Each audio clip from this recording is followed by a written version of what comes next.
ভারতবর্ষকে লুণ্ঠন করতে যারা এসছে তারা পরস্পরহারী, তারাও কিন্তু ভারতবর্ষের সঙ্গে এক হয়ে গেল।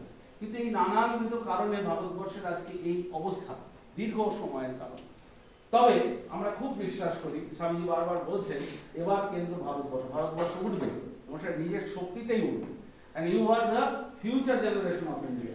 বারবার বলা হচ্ছে, দেখ স্বামীজি বারবার বলেন, দেখ তোমরা দেশকে ভালোবাসো, তোমরা মানুষকে ভালোবাসো, ভারতবর্ষকে ভালোবাসো, তাহলেই কিন্তু এই ভারতবর্ষ আবার জেগে উঠবে। আমাদের কি করতে হবে?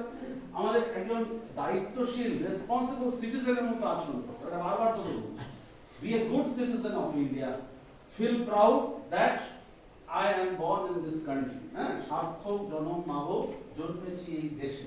খুব সুন্দর। তো এইটা ফিল করলে এবং আমাদের যে ডিউটি করলে নিশ্চয়ই ভারতবর্ষই হবে। Thank you. What's your name? তোর কি নাম? সৌম্যজিৎ চক্রবর্তী। Very good. আর কেউ? ইয়েস।